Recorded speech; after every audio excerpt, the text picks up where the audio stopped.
SLBC స్వరంగం కూలీలు 8 మంది సావు బతుకుల మీద ఉంటే మాజీ మంత్రి హరీష్ రావు దుబాయ్ పోయి దావత్లు చేసుకున్నాడు.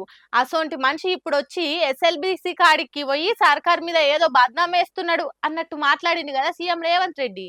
ఆగు, దాని మీద హరీష్ రావు సర్కారు గూబ గుయ్యం అనేటట్టు కౌంటర్ ఇచ్చిండు.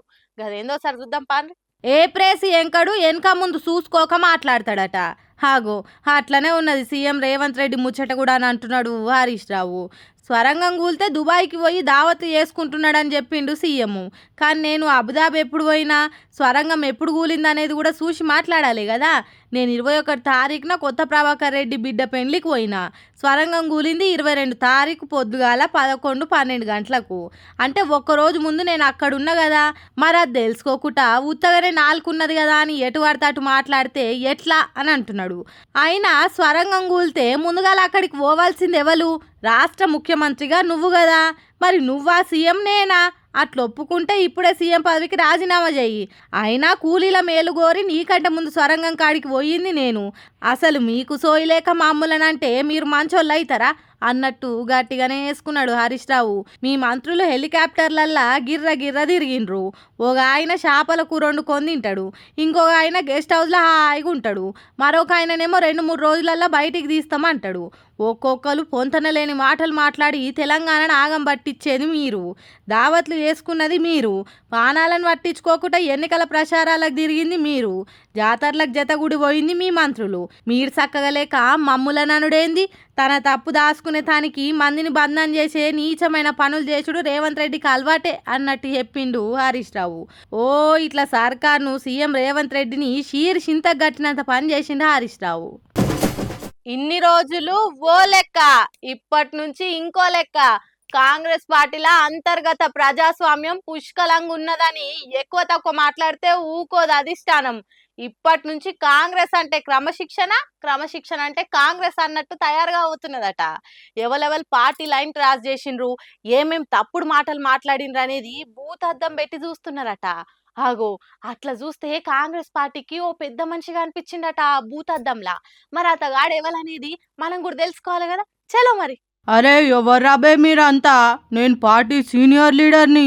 ఇందిరాగాంధీ తోటి రాజీవ్ గాంధీ తోటి కలిసి పనిచేసినోని.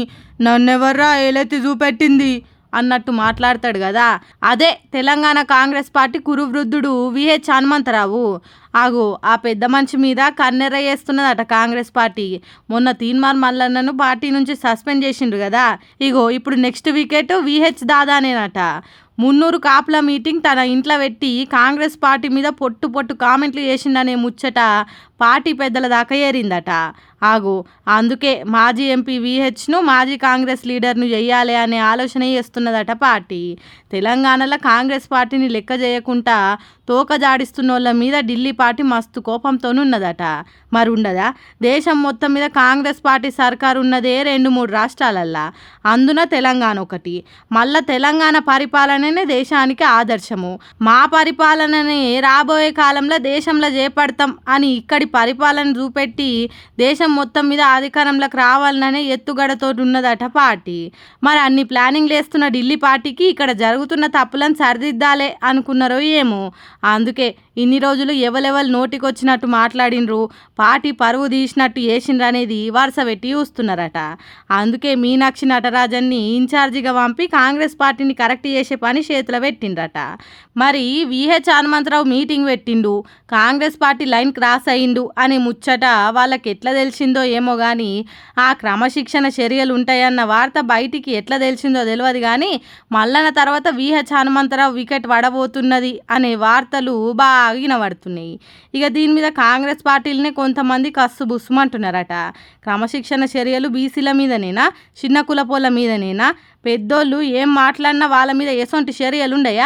మొన్నటికి మొన్న చిన్నారెడ్డి 100 కోట్లు తీసుకొని ఎమ్మెల్సీ టికెట్ అమ్ముకున్నారు అని కామెంట్లు చేస్తే క్రమశిక్షణ చర్యలు ఉండయా అని గట్టిగానే అడుగుతున్నారు. ఇక ఇంకొంతమంది అయితే ఇట్లా క్రమశిక్షణ చర్యలు తీసుకుంటూ పోతే కాంగ్రెస్ పార్టీలో కార్యకర్తలు తప్ప లీడర్లు ఎవ్వరు ఉండరు కావచ్చు అంటున్నారు. చూడాలి తర్వాత ఎవరెవరి మీద క్రమశిక్షణ చర్యలు ఉంటాయి, కాంగ్రెస్ పార్టీ భవిష్యత్తు ఎట్లుండబోతున్నది అనేది.